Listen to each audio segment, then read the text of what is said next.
and yield the 2.5 additional minutes that you have given me to my colleague from New York, Ms. Ocasio-Cortez. I'm glad somebody brought up the word suspicious activity, because that's just what's taking place in this room. Make no mistake about it.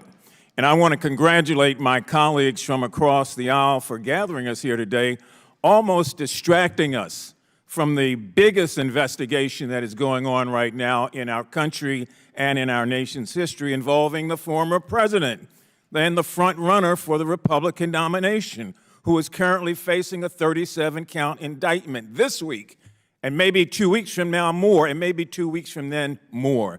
But we're spending our time talking about Hunter Biden, someone who has already pleaded guilty to not filing his taxes, having a gun charge, and now I hear also paying for prostitution. But let's just remember that there was a case in New York not too long ago where our former president also got into trouble regarding payments and regarding a stripper, and was found guilty of a violation in civil court. Now, there seems to be a lot of hemming and hawing about special treatments.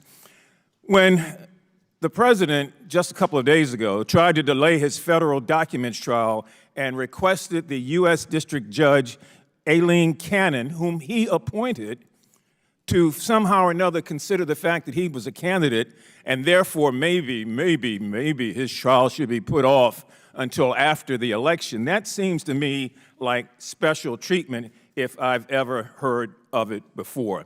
But I'm grateful that my colleagues on the other side of the aisle are taking at least tax evasion very seriously. And I would welcome also a hearing on the former president's history of tax evasion and how long it took to see his tax returns covering 10 years and what was the outcome of that decision. You know, the Trump organization was hit with $1.6 million in Manhattan State Court, being convicted of a tax scheme. So let's be real when we talk about this. It's not just Hunter Biden, but as long as we're saying Hunter Biden, we forget everything else. And again, Hunter Biden did step forward and said, I did not file taxes in 2 years, and yes, this gun charge I will take responsibility for. Now, I love the fact that we are so much in love with the IRS.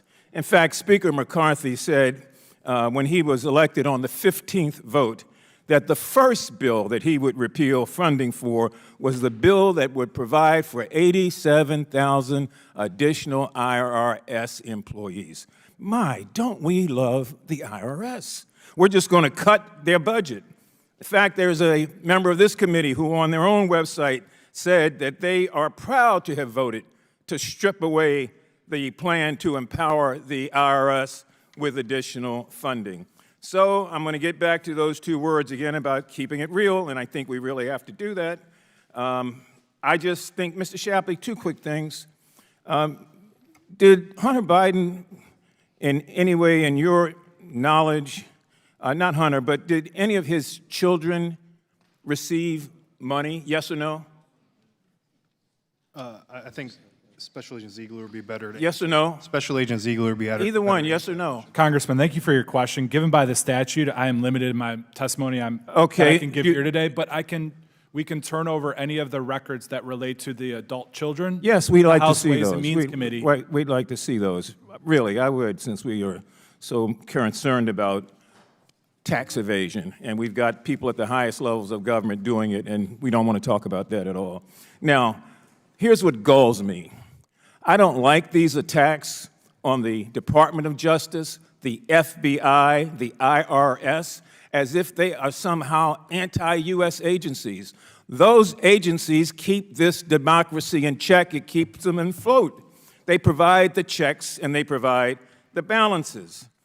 And we could be, quite frankly, using our time to better talk about crime in America that's affecting everybody, attacks on women's health, the economy, budgetary issues, public education, housing, the need for senior citizens to be able to pay for prescription drugs, child poverty, and mental health, to name a few.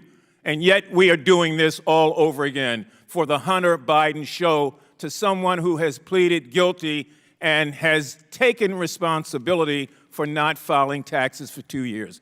This is ludicrous. Beam me up, Scotty. There's no intelligent life down here. None. I yield. Chairman, time's expired. Chair now recognizes